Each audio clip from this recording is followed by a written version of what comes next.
Hey guys, today I'm gonna show you how to make your laptop or PC like new again. Sam provide full guide. Please don't skip my video. Press on to start menu, open your settings. Follow the left side showing it to system.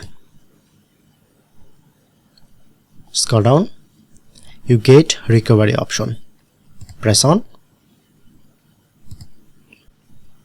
and showing it to reset this PC. Press on to reset PC and you get two different way. Keep my file, then remove app and settings, but keep your personal file. And the second option showing it to remove everything, remove all of your personal file, app and settings. Like I'm select the first option. Okay, and showing it to good download and reinstall Windows for this device.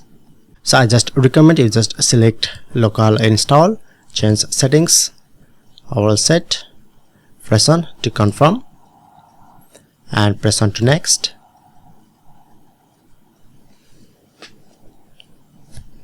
And note down. Okay, view app all will be removed. Follow this, press on back and finally press on to reset, then successfully make your PC like new again.